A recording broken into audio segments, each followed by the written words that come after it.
All right, what's up, guys? So today I've got another video for you. And in this video, we're going to be talking about my experience with the Nissan Ariya after 6 months and 11,000 miles.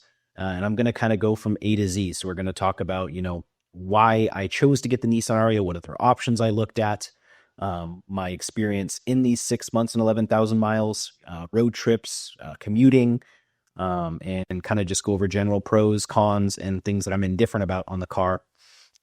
So let's go ahead and just jump right into it. I'm just gonna go off on a tangent. It's the format that I found works best for me. So to talk about where I want to start is why I chose the Nissan Ariya, and I want to talk about this because whether I'm posting on Reddit mentioning that I have an Ariya, or I tell somebody in person in real life, that I have a Nissan Ariya, it seems like I commonly get the question or question of, why did you choose the Nissan Ariya?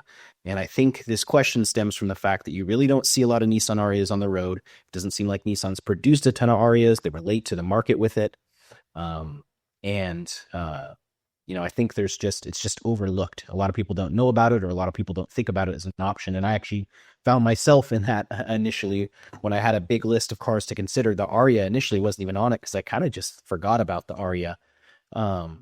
So let's talk about, I've got a notepad here that I'm just going to use to kind of go over things, but let's talk about the other EV models that I considered when I decided that I was going to go with the Ariya. And I guess before we do that, we can talk about the approach I used. Basically, I did the good old spreadsheet method. And what I did is I took all these options, I put them on a spreadsheet. I made rows of what features were most important to me. And then I basically listed out the features and I categorized them as green for good, yellow for okay, and then red for not so great. And basically I did that and went through the whole list, and the Ariya ended up being the vehicle that had the most green and yellow and the least amount of red. But anyways, let's talk about the other options that I looked at. So one of the first options that I looked at that I really heavily considered was the Polestar 2. The Polestar 2 is a really unique, good-looking vehicle. If you're not familiar, it's essentially a Volvo. Polestar is Volvo's performance brand, or more now their electric only brand, but now Volvo's kind of going electric only, but still doing hybrids. With Polestar, all you're going to find, except for the very original Polestar, the Polestar 1, but all you're going to find now is EVs. And the Polestar 2 was basically their bread and butter. It was initially kind of priced around the same price or a little bit more than a Tesla Model 3. And size-wise, it's a higher riding sedan-ish vehicle that kind of falls in between the Model Y and Model 3.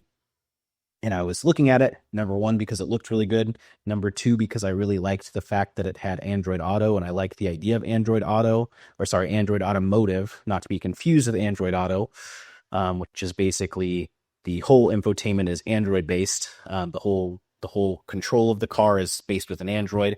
I really liked the idea of that. It had a really premium looking interior, just really sleek design. Ultimately, why I ended up not going with it, or some big knocks against it rather, were the fact that you could really only find 2021 and 2022 model years in the sub $30,000 or around $30,000 price range that I was limiting myself to. And if it was all-wheel drive, they'd only have about 249 miles of range. If you got a single motor version, which was really hard to come by actually, you didn't see them very often. It doesn't seem like they produced a lot of them. In the 2021 and 2022 model years, they were front-wheel drive, and they were significantly less powerful, and the range only jumped up from 249 to about 275. And then another reason why I liked the Polestar, by the way, is it also had great performance. It was like 0 to 60 in 4.5 seconds. But anyways, back to cons. The biggest thing that I found with the Polestar was it was really difficult to find one that had both adaptive cruise control and a heat pump. And the ones that were all priced on the lower end, or just below 30K or around 30K, they never seemed to have the packs, which is what Polestar uses instead of trims. They have basically 3 packs you can choose from, and you can get multiple of the packs, just one of the packs, none of the packs. And it was hard to find one that had the pack that had adaptive cruise control, which was a must for me, and that had a heat pump. And a heat pump basically ended up becoming something that was a must for me, because I came to the realization that if I get a vehicle with a lower or mid 200-mile range, and we have the winters that we have out here, which, can get down to like 20 degrees Fahrenheit, with a resistive heater, I'm going to lose easily 33% of my range in the winter. And if you account for that in a car that only has 249 miles of range, albeit having all-wheel drive, the range is gonna drop pretty significantly, well below 200 miles of range during the winter. And that wasn't something that I was super keen on. In addition to the Polestar 2, I looked at really similar options that Volvo actually had, which is the XC40 Recharge and the C40 Recharges. Those are more small crossover SUV type vehicles, but they're built on essentially the same platform. And it was kind of the same thing. They had a really nice design. They look so good. More of a premium feel.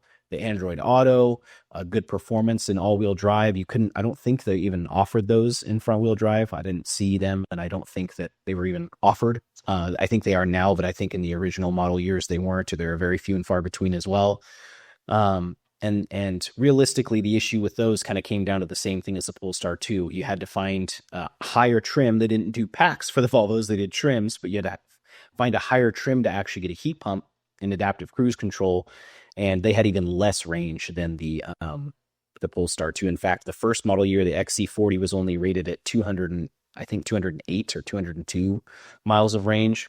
And the C40, sorry, the apes get kind of crazy. The C40 was about 223 miles of range. So even less than the Polestar, and kind of the same thing. If I'm going to deal with a resistive heater in a car that has lower range like that, in the winter, the range is going to drop pretty dramatically, approximately by 33 to 35%. Another option I looked at was the Volkswagen ID.4. And the ID.4 was nice because it was really easy to find them used for a really good price. I mean, well below $30,000, whether it was rear-wheel drive or all-wheel drive. But it had and one of the big pros actually for the ID.4 is I think it was rated to tow upwards of like 2,500 pounds. You get a tow hitch on it, which would have been cool for us to potentially have a little trailer and pull hay for our horses, but it wasn't an absolute must. The downsides to it were actually really similarly in line with the Polestar and the Volvos, is that, if you got a rear-wheel drive or an all-wheel drive one, depending on the model year and trim, you're still looking at about 250 miles of range. The ID.4s weren't offered at all in these earlier model years in the United States with the heat pump. They had just resistive heaters, and it was the same thing. You'd end up with a lot less range in the winter. And it's actually my preference, even though I'd said it was kind of odd, it's my preference that when you look at single motor versions of these vehicles, that they're at least front wheel drive as opposed to rear wheel drive, which I know typically isn't as fun, but from my experience handles better in snow. And people will disagree and people will have their own opinions on that. But for me, I've always had better luck with front wheel drive cars in the snow if I don't have all wheel drive available with snow tires on, as opposed to rear wheel drive cars in the snow. Now, again, that's can vary depending on people's opinions, and it might even vary just based on the fact that we're talking about EVs and we've got all that battery weight low down. But it was my preference at the time, at least, to if I was going to get a single motor option at front wheel drive, and that wasn't available in the ID.4. So then I looked at the Hyundai Ioniq 5 and 6, and there was a lot of pros to these. Really, they had great fast charging, they had great interior design, they had great exterior design. I know some people don't like the Ioniq 6. I like the Ioniq 6 in the way it looks. The base model ones didn't have that great a range, but the mid tier or the more base model ones with the bigger batteries had good range. But what I found with them is that they were really, really hard to source in that sub 30K price range that I was looking for. Likely because they're so popular. They're essentially, from what I can tell, the most popular option behind Teslas. But they were really hard to find in the price range I was looking for. And when I did, there's a weird, it was basically a caveat. I could find Ioniq 6 SE standards, which have 240 miles of range and a small battery pack, all day long for sub 30,000 with basically no miles on them or practically brand new.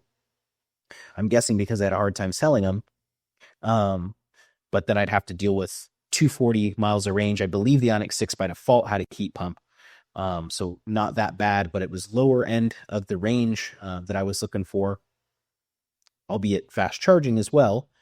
And then with the Ioniq 5, there's a really odd caveat that I don't know if a lot of people are aware of, that I had to find while digging and researching, and I'm glad that I found before I pulled any triggers, is that if you get a 2022, one of the early first year Ioniq 5 SEs that have like 300 miles of range, but they're a base model, in the first model year, they completely foregoed having a battery heating element, or the ability to heat the battery pack in cold winter. No preconditioning, essentially, not at all, not even with route planning, because the hardware just wasn't there or put in the car. And because of that, people had complained a lot online about, despite it having fast charging in the summer, because the battery pack gets really cold in the winter, their charging rates diminished heavily. It became a very slow charging car. And that wasn't really a compromise that I wanted to make, just kind of altogether. And if I remember correctly, and I'd have to double check this, but I'll mention it just in case, I believe it was similar with those early 2022 SE Ioniq 5s. I don't think they're available with heat pumps. So that basically ruled out those options for me. And then I just couldn't find the trim and model years that had the features that I absolutely needed or wanted within my price range. It seemed like as soon as you got past that Ioniq 6 standard and any trim there, it was in the $35,000 range. And same thing if you got past a 2022 Ioniq SE, base model, you got into the $35,000 range. And I didn't want to overextend myself. Realistically, I could have done it. I just didn't want to go there. And then I also looked at some cheaper options, one of which is a car that I've already had, and that was the Bolt EV and then the Bolt EUV. I'll just put them in the same category. They're barely any different. And the Bolt EV and the EUV have a lot of pros. Like, you can find them all day long for sub $20,000 with low miles. They have decent range. The EUV has 249 miles of range. The EV has 259 miles of range. I actually don't mind the size because it wasn't important to me, really, the size of the vehicle. I know the Bolt's kind of a short, skinny car. I never had a problem with it because I don't really need a lot of space in the vehicle. But where the cons come in with the Bolts is, I think everybody that's into electric vehicles knows or should know, the Chevy Bolt EV and EUV are some of the slowest fast charging electric cars on the market. They cap out at 55 kilowatts. That charging speed diminishes heavily in the winter because they don't have sufficient ability to heat the battery pack. Even when it's not cold and you've just got that peak 55 kilowatts, you're talking about an hour to go from 10 to 80%, and about an hour and a half to go from low state of charge to 100% at a fast charger. So you have to spend a considerable amount of time charging if you're on a road trip. And then the Bolt, no matter how you get it, whether it's an EV, EUV, no matter the trim, is also only available with resistive heater. So you can't get a heat pump, which means that 259 or 249, 247 miles of range drops dramatically, just like it does in the Polestar and the ID4 and the Volvos when you get to wintertime. The only real thing that would have made that worth it to me is the fact that I really already know I like the Bolt EVs as cars. Just the way they drive and handle and their speed and the Chevy ecosystem for those cars. They were a good, cheap electric car. But really, I didn't want to deal with the slow fast charging again. And I knew it was going to be really hard to road trip, especially in the winter when the mileage would drop to like the 170 range. And that's, about 30 degrees Celsius. And the cooler and cooler it got, it would just drop more and more. And then similarly, I looked at the Hyundai Kona EVs prior to the newest model year, which hasn't really changed terribly much, but it does charge a little bit quicker and has slightly more range. And then also, I'm just going to bundle in there the Niro EV because they're very similar. I believe they're on essentially the same platform. And the same thing was kind of true with those as with the Bolt EUV. You could find them all day long for the low 20,000 to sub 20,000 price range. They're affordable. The size is perfectly fine for me. But again, the charging is not very fast, albeit faster than the Bolts. I think they were capped out at 77 kilowatt charging speeds. So slightly faster than the Bolt. I think that 10 to 80% jumps up to like, or jumps down from the Bolt, I guess, to 50 minutes. And the Kia Niro EVs had 239 miles of range, and the Konas had 258, I think. But again, kind of just the same thing. And I think you're seeing a pattern here. Probably you could only get them with resistive heaters, so the range would be really low in the winter in comparison to an option that had a heat pump. And the charging just wasn't really fast, and I just wasn't sure if I wanted to make that compromise. The only reason I was willing to consider it is because you're talking about them being, considerably less money than a lot of the other options. And those were pretty much the primary ones I looked at. I did also look at a lot of used BZ4Xs, Toyota BZ4Xs, and Subaru Solterras, which are essentially the same car. You could get the Toyota in front wheel drive only or all wheel drive. You get the Subaru only in all wheel drive. And the issue I came up with those is that they had a heat pump, which is great. In all-wheel drive configuration, they had pretty low range, 227 miles of range. But the issue was there was a known issue with the first model year because Toyota and Subaru just didn't put the right hardware in it, kind of similar to the Ioniq, where the battery pack had no way to really warm itself up in the winter.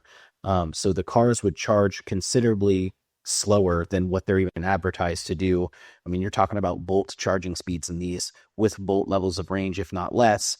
The only pros really being all-wheel drive, if you got an all-wheel drive model, or just being a bigger vehicle.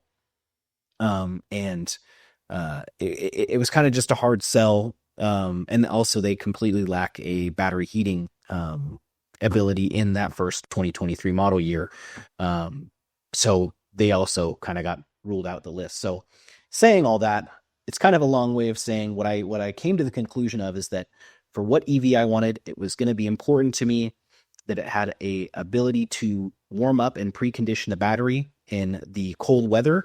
And it was important that it had a heat pump so that it would lose less range than a lot of the other options in the winter. And it was important to me that it could charge sufficiently quickly, which kind of gets bundled with the preconditioning ability. So road trips would be easier than what I've experienced in the past with the Bolt EV. And what that led me to was the Nissan Ariya, because the really nice thing about the Nissan Ariya, despite its billions of trims that are available, is no matter what trim you get of the Nissan Ariya, it has a heat pump standard. You don't have to get a specific trim to get a heat pump. It has battery preconditioning, so the ability to warm up the battery and precondition it for fast charging standard. And its charging rate, despite the odd bad press that it got initially for having a quote unquote slow charging time, is actually really good. It's from what I've found with actual use, we're talking under 30 minutes to go from 10% to 80% state of charge. That is faster than most trims or model years of a Tesla Model Y, and you never see anybody complain about charging a Model Y. So it kind of checked all these boxes that were most important to me that a lot of the other options in the price range couldn't touch. And the only real concern when I went down the list of the Nissan Ariya that raised concerns for me was that the level 2 charging speed at home was capped to 7.2 kilowatts instead of, say, 9 kilowatts or 11 kilowatts like you'll find as options with a lot of other EVs. In fact, the 2022 Bolt EVs had 9 kilowatts, so faster onboard charger available. And my concern was that this is going to cause the home charging not to be as fast as I would need it to, which I'll touch down on later, turned out to be something that I didn't even need to worry about at all. And then other things that the Nissan had that really gave it more pluses is the Venture Plus trim was a trim that was available that was really cut down on features with things that weren't important to me. Like it didn't have a sunroof, which I prefer not to have, or a moonroof, whatever the proper term is. But I prefer not to have one of those because I live in the desert. So in the summer, when it gets to be 110 degrees, instead of having a glass roof and all that heat soaking into the interior, I've got a roof. It'll still get hot in the interior, but I don't have to worry about more heat soak in the interior. I didn't have to worry about having leather seats, and it's kind of the same thing. Leather seats, so nice to clean up, but they, they start to, if you don't condition them consistently, they start to wrinkle, they start to crack. They are terrible in the summer. Those hot summers where you start sticking to the seats, they're terrible in the winter because they stay super cold. And yes, granted, you can get heated seats, but that's just another feature that I would have needed that I don't really care that much about. Don't get me wrong, heated seats are nice, but it's not something that sells me in a car. It didn't have a heated steering wheel, which there's really no cons to having, but same thing. I don't really feel the need to pay extra to have a heated steering wheel when my cabin can be preheated. Manual adjusting seats is something that I love because I've had vehicles where the electric adjustment motors have failed and my seat is all of a sudden stuck in a position that I don't want it to be in. Then you take your car in to go get serviced and someone moves it, or someone gets in your car and they move it and your seat's stuck in a spot that you don't want it to be in. And because of all those things being cut out of this Venture Plus trim that exists, which is a front wheel drive large battery version, it had 304 miles of range, which was great. It was pretty much exactly what I was looking for, especially with the heat pump. So I already know if I'm going to lose maybe 20% of range in the winter with the heat pump, as opposed to 35, but I have 304 miles of range, I'm still going to have roughly 250-ish miles of range available in the winter. And then on top of that, as much as I would love to have all-wheel drive, the ability to emit an extra motor meant I could get that extra range, and I had one less motor to worry about potentially having issues or failing or to service, which I know a lot of the times you don't have to service electric motors, but I'm somebody that believes in preventative maintenance, and I can see myself getting the fluid changed in those motors at, like, say 50,000 miles or so, just to make sure the car lasts as long as possible. And that's just one less motor to worry about. Now, obviously there's some cons to not having a dual motor and not having some of those features, mainly being not having those features and not being able to have all-wheel drive, which is quicker. The all-wheel drive dual motor ones are, of course, quicker. 0 to 60 on a Venture Plus front wheel drive is 7.2. On the all-wheel drive versions, it's like 4.5 seconds. So I lose out on that. I lose out on the traction benefits of all-wheel drive. But it was something I was willing to omit, and the competitors in the price range that I had that you could get in front wheel drive, or which is another plus, by the way, is it was front wheel drive when it was single motor configuration, which I mentioned earlier I prefer. But also in the Ariya, when you got just the single motor, you got past that 300-mile barrier, whereas, say, with like the BZ4X, if you got one of those front-wheel drive, you still only got 252 miles of range. The Polestar 2, if you got one of those in front-wheel drive, you only got 275 miles of range. So those were huge pluses. And really what it came down to, what it came down to is that it just made the most sense. Now, something I forgot to touch down on that I need to mention, because I know it's going to be a question and I know people want to know, is, okay, I hear all the cars that you looked at, but why is Tesla not on the list? And Tesla was not on the list for one primary reason. Well, okay, not necessarily one primary reason, but let's talk about the reasons. So one big reason why Tesla was excluded from the list is, one of the bullet points that I put on all these cars when I compared them is I got quotes from several different insurance companies for what it would cost to insure the car, because I know from purchasing cars in the past that is something that's important to look at, because the last thing you want to do is commit to buying a car and then find out it costs tons of money to insure. And when I went through that and I compared the insurance costs in all these cars, the Tesla was first of all, the Nissan Ariya was not the cheapest on that list to insure. It was actually on the higher end of everything that I compared on that list to insure, from what I found. But the Tesla Model 3 was about $80 more a month to insure than the Nissan Ariya, which again was not the cheapest on the list to insure. And it was $100 or more per month on average to insure a Tesla Model Y than it was for the Ariya. So I was going to pay a lot more, whether I went used or new, for a Tesla to insure the vehicle. I saw a lot of stories about people's insurance just randomly getting raised on their Teslas. Um, and from what I've gathered, that the reason that the Tesla insurance is so much higher is because there's so many more of them on the road. So there's way more metrics for accidents and cost to repair. And traditionally, right now, because they're cutting edge, essentially, electric cars are pretty expensive to repair. And when you have serious damage that totals them out, it's an expensive car that has to be paid out by insurance. So your insurance rates are higher. And then there were some extra reasons why I didn't consider a Tesla. Like we all know about their history with quality control.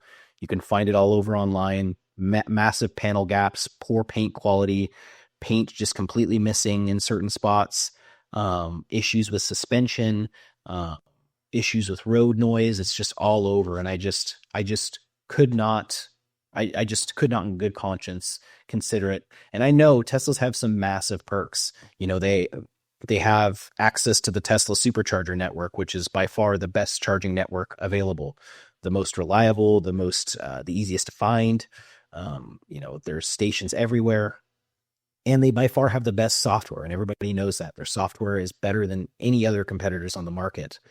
But what was more important to me, rather than software and, charging coverage, because I already knew that charging coverage for non-Tesla EVs is pretty good in Washington State and Oregon and where I would be going most of the time.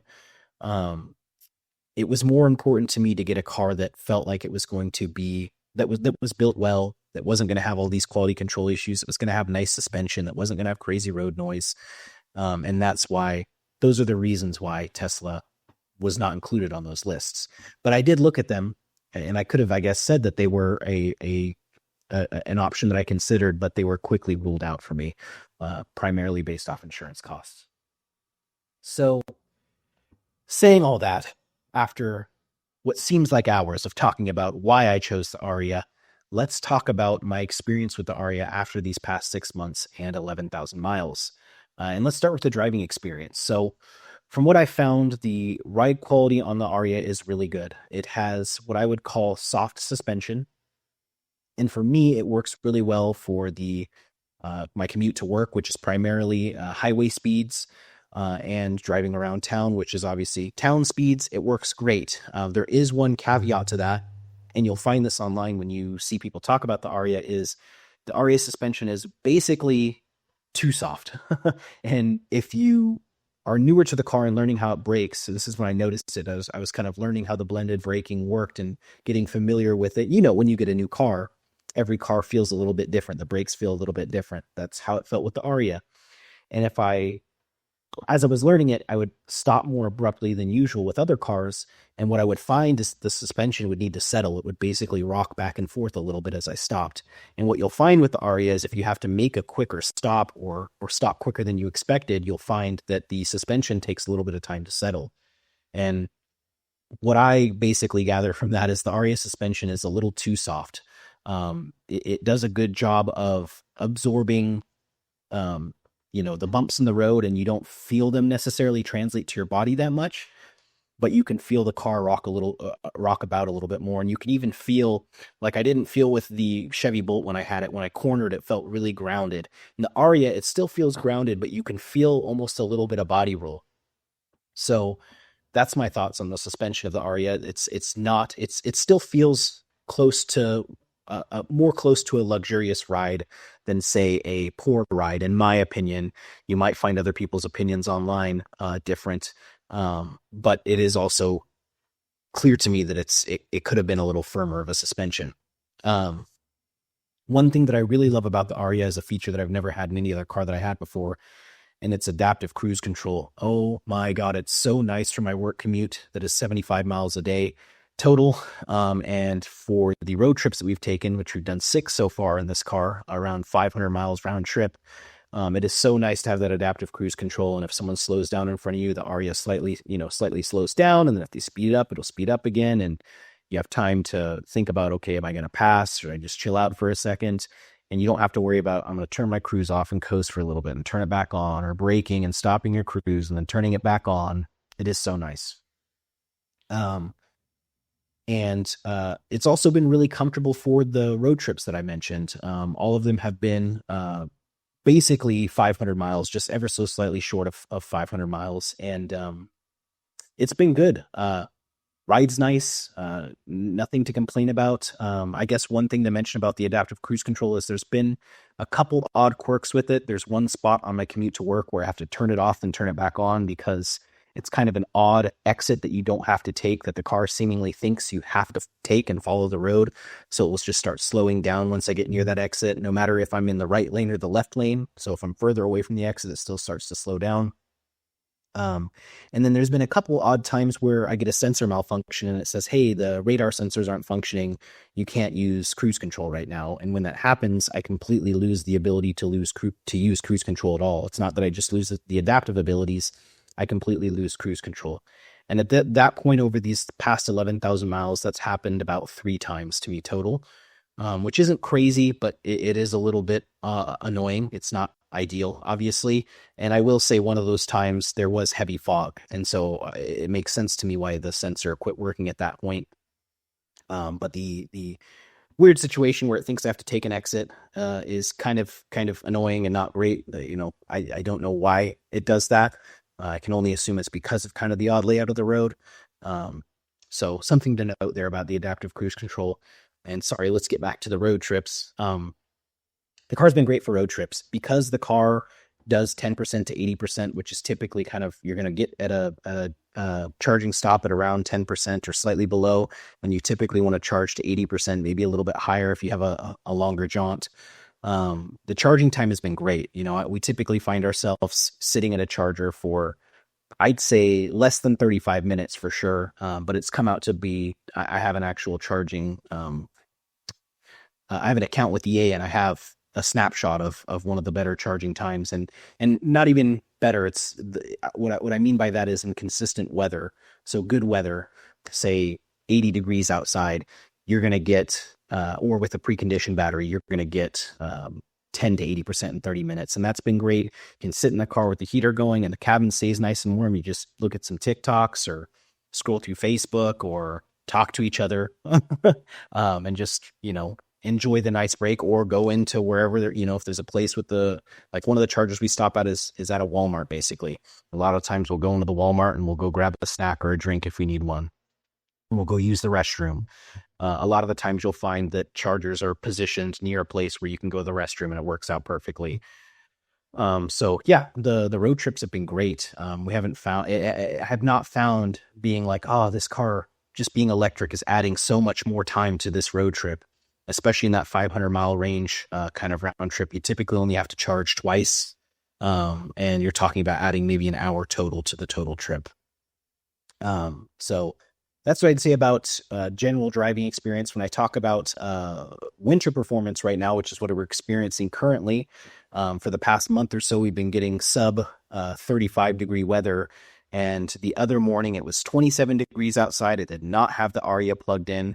I did have the Ariya plugged in, but it was at 100%.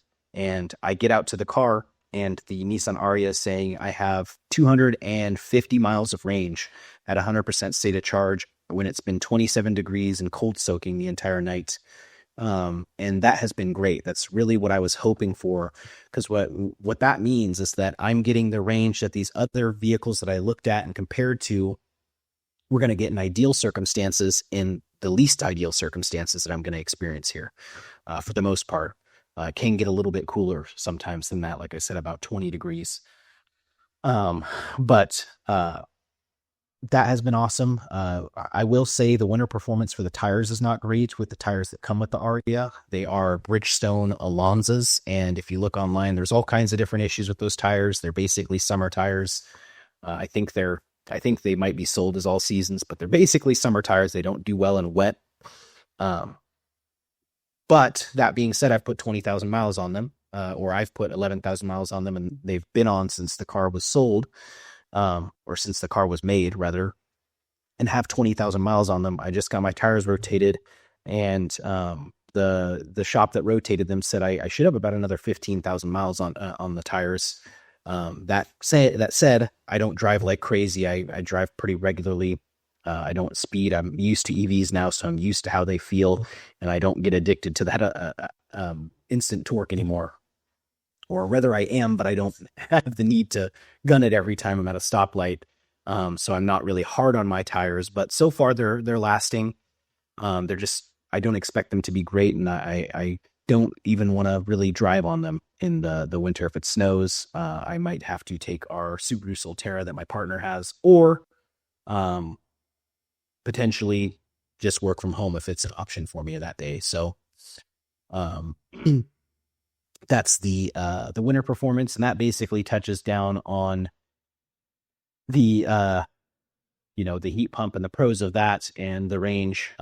Charging has been great. Like I said, 136 kilowatt peak, and I found that it holds that to about 45% state of charge, after which it very slowly drops down. And if I recall correctly, even as you get into like the high 80%, 90% range, the Ariya is still pulling like 70 kilowatts. So it's a really strong charging car. And I kind of have to go off on a sub tangent about the charging. There's so much bad press about this car's charging rate because its peak charging rate is 136 kilowatts, and people misunderstand what that means, and they think that the peak charging rate is the be all end all for how fast an electric car is going to charge. And if you think that, you need to rewire the way you think about charging electric cars, because you're entirely wrong about it. Yes, an 136 kilowatt peak is not a very high peak charging speed, but the charging curve is what matters the most on EVs, and the Ariya has one of the best charging curves that you can find.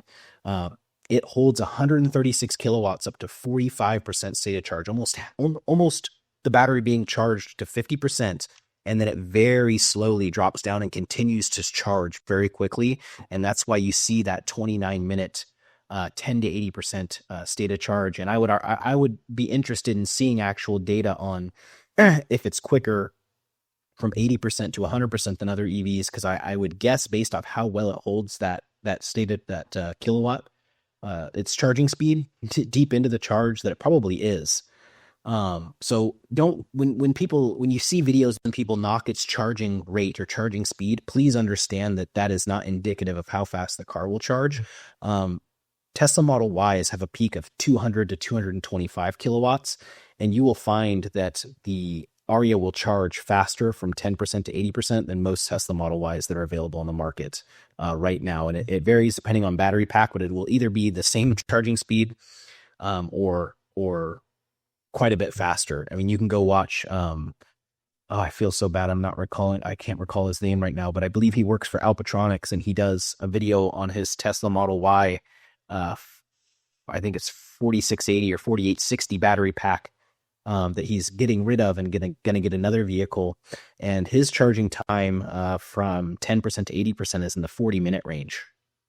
And that's a 2023 Tesla Model Y. So yes, please, if you're looking at cars, don't look at peak charging speed, and go look up their charging curve and get numbers on their actual 10 to 80% state of charge time. And you'll find that the curve is way more important than the actual peak charging speed. And you should basically ignore peak charging speeds. And I know I mentioned that with the Bolt and the Kona earlier, but they have their peak is so low that and their curve isn't so great, so they take forever. And then I guess we can talk about interior.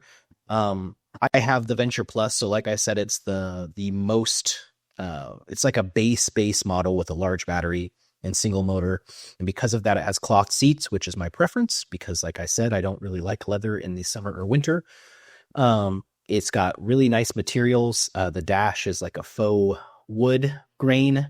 It's seemingly made out of plastic, but it looks nice. The HVAC controls are built into that, and they are haptic feedback touch, which is not ideal. I do prefer physical buttons, but I have not found them to be crazy annoying or unresponsive, so that's been nice.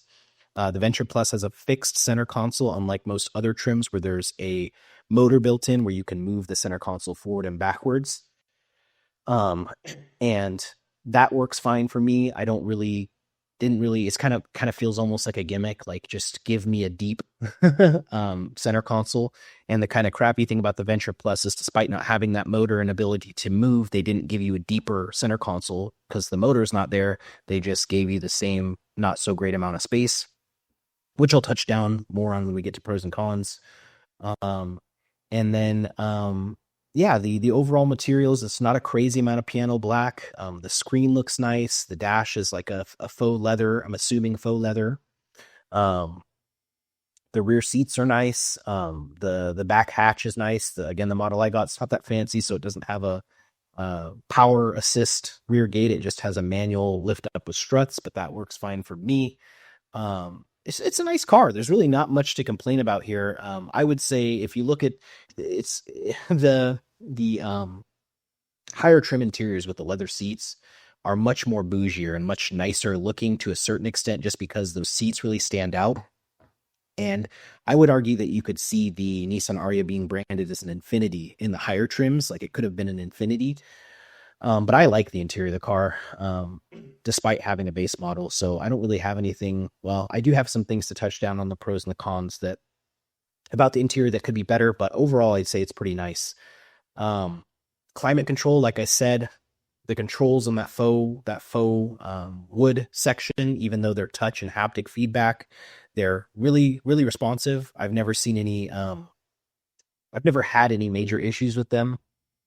But when it comes to, well, I guess we'll get into that in pros and cons too, but climate control can also be initiated through the My Nissan app. So you can go into the My Nissan app and you can choose to precondition the car in the cold or hot days. You just, you can go in the app, you can set what temperature you want and then set it, and what it'll detect whether it needs to be hotter or colder from there and get your cabin to that temperature.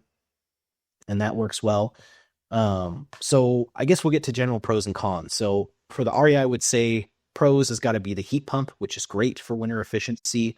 If it's not clear to you now, having a heat pump is akin or similar to having central heat in your house, as opposed to having a resistive heater, which would be more like having baseboard heaters. A heat pump is more efficient and heats the space better and more efficiently, which is important in an electric car, where a resistive heater just uses so much power. It does what it can and uses a lot more power. It's got excellent range for the price. I ended up paying, roughly $28,000 before tax, title, and fee and gap insurance. A little closer to around 32,000, just below 32,000, I think, after all was said and done. And I get excellent range for that price. 304 miles at EPA rated. Getting 250 plus in the winter, or around 250 in the winter. It's got a smooth and quiet ride. I should have mentioned that in the interior is the interior and the road noise is pretty low. We have full blown conversations on our road trips and there's no real road noise coming in at all. And that's been really nice. It's really well insulated from road noise. So it's got a quiet ride and it's comfortable for long trips and for my commute. Reliable charging with a great charging curve. And one pro to that I forgot to mention is most of the chargers in Washington State and Oregon are operated by Electrify America. They have the most coverage outside of Tesla. And they have, if you're familiar with Electrify America, they have 150 kilowatt and 350 kilowatt stations. And sometimes you'll find a mixture of both. Sometimes you'll only find 150. And the cool thing with the Ariya, because its charging curve is so good and it doesn't rely on having a high peak charging rate, is if whether you pull up to a 150 kilowatt or 350 kilowatt station, you're still going to get that same 29 minute, 10 to 80% charge, as long as the station is operating properly. So that's really cool. Like I said, comfortable interior and adaptive cruise control is game changing for me. And overall, it felt like one of the best values when compared to the competitors like the Mach-E, the Polestar 2, the ID4, and even the Model Y. Cons have to be that, like I mentioned, the adaptive cruise control occasionally has acted up and had some weird, like, mistaking exits that as a road that I have to take, and the radars seemingly not being able to read the road, so then not being able to use cruise control has happened a couple times, which isn't ideal, but not the end of the world. Because the center console is fixed on the Ariya, although it moving doesn't necessarily matter to me, because of the way they designed the car, the USB ports are on the lower section of that center console. And because I can't move the center console back like I can in other trims, I find myself having to get in a weird position to be able to see where the USB ports are and to plug them in. One weird software mission that they put on the Ariya is that there's no way to set a maximum charge percentage like you can on most other EVs. So you can't say, hey, I only want the car to charge to 80% and I want it to stop charging to 80%. I don't want it, I want to set the car to 90%. I want to stop at 90%. I want to set it to any percentage. It does not have that option, which is crazy to me because the Nissan Leaf had it and my Chevy Bolts had it. And I can't really see a reason for this to not be included other than potentially laziness or the fact that they don't want to have that because they don't want to have to explain that you probably should not charge your EV to 100%. In fact, Nissan says the opposite. They say, hey, go ahead and charge your car to 100%. We have a battery buffer and battery conditioning that makes it to where you don't have to worry about it. And that's both true and false to a certain extent. For me, it's not the end of the world because I've decided with EVs, I'm not going to worry about it that much. I'm going to use them as I need to use them. And I'm going to drive the hell out of them and save as much money as I can, as much money on gas as I can while I'm doing that and enjoy the convenience of being able to charge at home and not worry about it. Although there is an option in the app to go and set charging times. And what I have been doing is I go into the app and I typically set my Ariya not to charge, even if it's plugged in, but not to charge until it's out of peak hours. They're out of peak usage hours, so it's cheaper for me to charge. Even on peak, our electricity is cheap where I live, so it's not a huge deal, but I do that just to save a little bit of extra money. And because that feature is available, you could technically say, hey, instead of letting the Ariya charge the whole time I have it plugged in, I only want it to charge from this time to this time. And you could set that to say like 7 hours or 8 hours. So you want it to stop at around 80%. The key fob does not have a remote start function on it. It's completely missing from the key fob. And because of that, you can, and not only that, it does not only have a button, but it doesn't have a function that allows you to remote start the car from the fob, like most other EVs do, or like my girlfriend's Solterra has, or like the Bolt had. And because of that, you have to remote start the car from the My Nissan app. And the My Nissan app, while it works, and it's not the worst app I've ever experienced, is very finicky. And from what I've found, you have to, when you open the app initially, or when you go from one page to another in the app, you have to let it sit on that page for about 15 minutes before you do anything for it to actually work. So for example, if I want to heat up my car in the morning in this winter time, I want to precondition the cabin to 70 degrees. I have to open the My Nissan app. I have to wait 15 seconds after it's opened, and then I have to press climate and turn the climate control on, or the climate preheat or presetting on, and then it will work. If I press it as soon as I open the app, it will fail. So that's not so great. And one of the big concerns I have about having to use the app is I'm sure it relies on a 4G or 5G modem. And in the past, you had electric cars or other, even non-electric cars that relied on 2G or 3G modems. And when those are gone and you no longer have the ability to connect to those or don't have service, my concern is that the Ariya won't be able to be remote started. And that's a really important feature. People have to do all these crazy hardware workarounds for Nissan Leafs. And I'm really hoping that's not going to happen anytime soon with the Ariya. They should have just put a remote start on the key fob. I don't know why they didn't. They should have programmed it. So that to me is a con. One con that a lot of people won't catch or may never catch that's been a con for us is the cabin lights. They are not switches or knobs to turn them on or buttons. They are touch activated. And that doesn't sound like a major issue until you take dogs on a road trip. And even the ones in the back are touch activated. And it's probably going to be a problem for people with kids too. But what we found is we take the dogs on a road trip, their ears, they don't intentionally do it obviously, but their ears will touch the button to turn the rear lights on, and we'll be driving home at 7 o'clock at night and it'll be dark and the cabin lights will come on because the dog's ears are touching them, and we'll turn them off. We'll reach back and turn them off and they'll get turned back on because the dog's ears will touch them.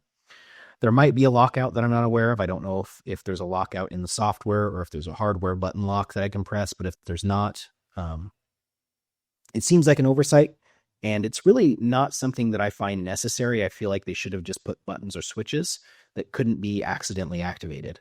So kind of a funny one. It's not a deal breaker, but I'm listing it as a con.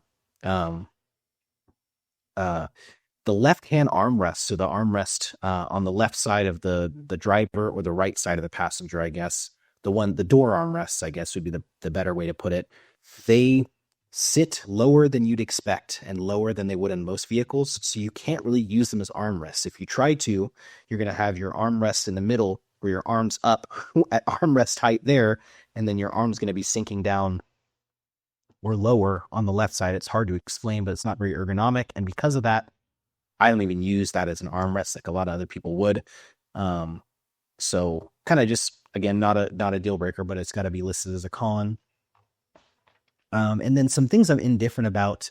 Like I said, the touch climate controls, I do prefer buttons. I think it would have been nicer if they were physical buttons, but they do function well. So it's, indifferent about that. And then the Nissan Ariya is missing a true one pedal driving like the Chevy Bolt and the Nissan Leaf again had, where you could just use your foot on the throttle on the accelerator, and you could accelerate with it, and you could lift off enough to completely decelerate and come to a complete stop. In the Ariya, you can do that, but when you get down to about 5 miles per hour, you have to put your foot on the brake or the car will not stop, it will keep rolling. That being said, I'm super indifferent about it because my opinion on one pedal driving, as I've had various electric cars and as I've driven the Ariya, has changed, and I've found myself actually preferring not using one pedal driving and using the brake pedal with blended brakes to control the regen and control the brakes. And it feels more natural to me and I enjoy it more. So, that's basically the entire rundown of the Nissan Ariya. If I had to sum it up, I would say, would I say that I regret getting this car? I would say absolutely not. And it's funny. And there's another thing that I didn't even touch down on. Sorry, guys.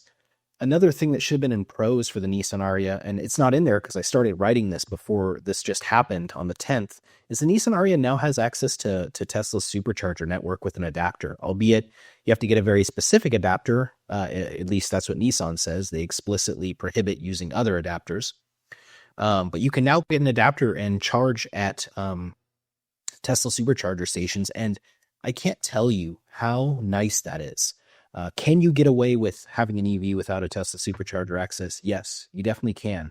But will you find yourself having to deal with a more finicky, less reliable charging infrastructure and potentially having to deal with waiting for other people to finish charging before you go and charge? Yes. With Tesla opening up the network to a lot of these vehicles, it changes it so much. One example is a place that we charge frequently when we take one of our road trips to Portland that we've already taken multiple times. Actually, it's both the road trips that become super relevant, but I'll touch down on this one. I'll touch down on the other one next. The Portland road trip, it makes it to where in one location we stop at only has 4 Electrify America chargers, and then it has 2 other 50 kilowatt chargers that are operated by another company that is not so reliable, has not so great of an app, and again, 50 kilowatts, so not that fast. In that same town where there's only 6 CCS chargers, which also have to be shared with Chatamo chargers, which is not uncommon to find a Leaf taking because they need it, there are 22 Tesla Superchargers that can be used with an adapter. They're all V3 Tesla Superchargers that are now able to be used with the Ariya and the adapter. That makes it to where when we go to that place and charge, which we do every single time we take the trip, instead of having to, which we've already encountered before, potentially wait upwards of 30 to 40 minutes for somebody to leave and open up a charging spot and have to park somewhere and fight with some person potentially that is impatient and doesn't understand that they bought an electric car and have to deal with some of the compromises. Now we can just go to one of those 22 Tesla chargers. There will, no matter what, because of the size of this town, there will no matter what be one open and available to be used. And if not, at least one open. One will open up shortly after. It makes it so much easier. And we have the same thing when we go to the west side of the state that we live in. There is a place that has 3 Electrify America chargers and then 2 50 kilowatt EVgo charging stations. And that was the only CCS chargers that they have, but they have, again, 20 Tesla chargers. And now because there's 20 Tesla chargers there, we don't have to ever worry about waiting or having to deal with, potentially EVgo or Electrify America not working, or if Electrify America doesn't work, then charging at a 50 kilowatt EVgo, which we already had to deal with before. So it's just so nice to have those extra options. It opens up so many more charging locations and spots. It's great. Okay. So back to my overall thoughts that I was getting to on the Nissan Ariya. I think overall, I would say I do not regret. I don't even think I can say confidently. Overall, I do not regret choosing to move forward with the Nissan Ariya. So far, it has proven to function better than I had even anticipated. The 7.2 kilowatt charging at home has not that cap that I said I was concerned about initially has proven to not be an issue. In fact, the car ends up charging faster than the app even says it will, from what I've experienced. And I've never had a scenario where I don't have enough charge in my car from charging at home. I've never even been close to it. So that has been great, and been a non-issue. The adaptive cruise control, although having some finicky moments, works so great, or so much better than I thought it would. It's more impactful than I thought it would be, and now it's a feature that I feel like I almost have to have in a car if I have the money to get a decent car or get a car with it. It's something that I will consider as an option that I want, even though I'm typically more of a base model buyer. It rides well. It charges great. It's been great on road trips. It doesn't have crazy road noise. It handles well. It's a pleasure to commute in. 75 miles a day to and from, or 75 miles a day total. For my commute, it's been a pleasure to take on road trips. It's just been a really good car, and I plan on continuing to enjoy it and continuing to drive it. And I'm on the path to be putting 20,000 miles a year on this car, and I plan to continue to provide updates and opinions on the car as long as I have it. And if you're looking at the Nissan Ariya and you're concerned about the home charging or the fast charging based off videos that you've seen, I would not even worry about it. If anything, the things that I would consider closest to being a deal breaker, which I would say still are not a deal breaker on this car, would be what would even be, I guess, the application, not being able to remote start the car from the key fob and having to use the application. My concern with that maybe not being available or easy to use or able to be used at all in the future is probably my biggest concern with this car. Everything else, for the most part, that's a con, is so minor that, all the pros and the price that I paid for this car and how it performs outweighs it. So anyways, guys, I've talked so much that I got to get a drink. So I'm going to end this video now, but I hope that you guys have a great rest of your day. I hope you enjoyed this video. Please give me a oh my God, please give me a thumbs up. I got to get off here. And like the video, comment, subscribe if you enjoyed it. If you have any questions about the Ariya or questions about anything that was covered in this video, or just want to say hi, leave a comment, please. Anyways, you guys have a great one, and I will catch you later.